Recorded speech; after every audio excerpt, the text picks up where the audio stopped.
Breast দুর্গ। Breast দুর্গটি সীমান্তে অবস্থিত। যুদ্ধের প্রথম দিনই ফ্যাসিস্টরা এটি আক্রমণ করে। ফ্যাসিস্টরা ঝড়ের বেগে ব্রেস্ট দুর্গকে দখল করতে পারেনি। তারা বাম দিকে, ডান দিকে, দুর্গের চারদিকে ঘোরে। দুর্গ শত্রু রেখার পেছনে থেকে যায়। ফ্যাসিস্টরা এগিয়ে আসছে। মিন্স্কের কাছে, রিগার কাছে, লুভোভের কাছে, লুৎস্কমের কাছে যুদ্ধ চলছে। আর সেখানে ফ্যাসিস্টদের পেছনে ব্রেস্ট দুর্গ হার না মেনে লড়াই করে চলেছে। বীরদের জন্য কঠিন হয়ে উঠেছে। গোলা বারুদ নেই, খাদ্য নেই, বিশেষত জল নেই দুর্গের রক্ষকদের জন্য। চারপাশে জল, বাঘ নদী, মুখোভেটস নদী, শাখা প্রশাখা খাল, কিন্তু দুর্গের মধ্যে এক ফোঁটাও জল নেই। গোলাগুলি চলছে জলে। এখানে এক ঢোক জল জীবনের চেয়েও বেশি দামি। জল, জল, জল। দুর্গ জুড়ে আর্তনাদ ছড়িয়ে পড়ে। এক সাহসী বীর এগিয়ে এলেন। তিনি নদীর দিকে ছুটে গেলেন এবং ছুটে যাওয়ার সাথে সাথেই তিনি পড়ে গেলেন। সেই সৈনিক শত্রু পক্ষের কাছে পরাজিত। সময় গড়ায় আরেক সাহসী এগিয়ে আসেন, তিনিও প্রাণ হারান। তৃতীয় জন দ্বিতীয় জনকে প্রতিস্থাপন করেন, তাকেও হত্যা করা হয়। অনতি দূরে একজন মেশিন গানার শুয়েছিলেন। তিনি গুলি চালাচ্ছিলেন, কিন্তু হঠাৎই তার ঝলসানি থেমে যায়। যুদ্ধে মেশিন গান খুব গরম হয়ে গেছে, আর মেশিন গানের জলের প্রয়োজন। মেশিন গানার দেখেন যুদ্ধের উত্তাপে জল বাষ্পীভূত হয়ে গেছে এবং মেশিন গানের কুলিং জ্যাকেটও খালি হয়ে গেছে। তিনি তাকিয়ে দেখে নেন কোথায় বাঘ নদী, কোথায় শাখা প্রশাখা। তিনি বামে তাকান, ডানে তাকান। ওহ, যা হয় হয়ে যাক। তিনি হামাগুড়ি দিয়ে জলে নামেন, সাপের মতো নিজেকে মাটিতে চেপে হামাগুড়ি দিয়ে এগিয়ে চললেন। তিনি জলের আরো কাছে আসতে থাকেন, তীরের ঠিক পাশে। মেশিন গানার তার হেলমেটটি দিয়ে বালতির মতো করে জল তুললেন। তিনি পুনরায় সাপের মতো ফিরে আসেন। নিজের লোকেদের কাছাকাছি আসতে থাকেন, ক্রমশ কাছাকাছি, আরো কাছাকাছি আসতেই তার বন্ধুরা তাকে তুলে নেয়। এই, একটু জল এনেছি বীর। সৈন্যরা হেলমেট আর জলের দিকে তাকিয়ে থাকেন।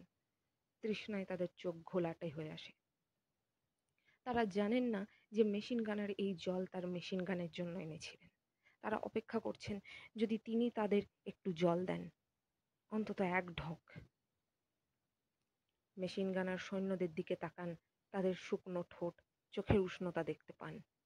কাছে এসো, মেশিন গানার বললেন। সৈন্যরা এগিয়ে গেলেন তার দিকে, আর হঠাৎ, ভাইরা, এটা আমাদের জন্য না, আহতদের জন্য। কারোর আওয়াজ ভেসে এলো, অবশ্যই আহতরা। ঠিক বলেছ, বেসমেন্টে নিয়ে চলো।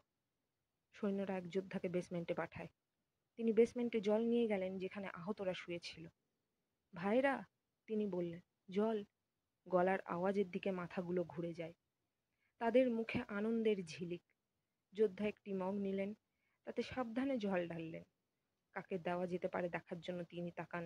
দেখতে পান একটি ব্যান্ডেজে মোড়া রক্তে ভেজা এক সৈনিক। এই নাও, তিনি মগটা সৈনিকের হাতে দেন। সৈনিকটি জলের জন্য হাত বাড়িয়ে দিয়েছিলেন। তিনি ইতিমধ্যেই নিয়ে ফেলেছিলেন। হঠাৎ, না, আমি না, সৈনিক বললেন, এটা আমার জন্য না, বাচ্চাদের কাছে নিয়ে যাও প্রিয়। বাচ্চারা, বাচ্চারা, আওয়াজ এলো। সৈনিকটি জল নিয়ে বাচ্চাদের কাছে গেলেন। এবং এটাও অবশ্যই বলে রাখা উচিত যে ব্রেস্ট দুর্গে একসাথে প্রাপ্তবয়স্ক যোদ্ধাদের পাশাপাশি নারী ও শিশুরাও ছিল। সামরিক কর্মীদের স্ত্রী এবং সন্তানরা। সৈনিকটি নেমে গেলেন বেসমেন্টে, যেখানে বাচ্চারা ছিল। এসো, এখানে এসো, যোদ্ধা বাচ্চাদের ডাকেন। এখানে এসো, দাঁড়াও। এবং তিনি জাদুকরদের মতো তার পেছন থেকে একটি হেলমেট বার করেন। বাচ্চারা দেখে হেলমেটে জল, জল। বাচ্চারা ছুটে গেল জলের দিকে, সৈনিকের দিকে। সৈনিক একটি মগ নেন এবং সাবধানে তাতে জল ঢেলে দেন। কাকে কাকে দেওয়া যায় সেটা দেখেন।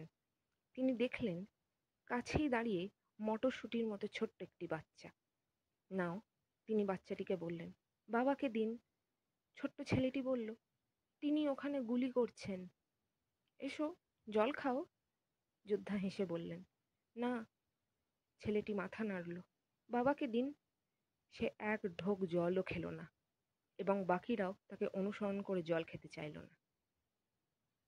সৈনিক নিজের লোকেদের কাছে ফিরে গেলেন। তিনি শিশুদের কথা, আহতদের কথা বললেন। তিনি মেশিন গানারের হাতে জল ভর্তি হেলমেটটি দিলেন।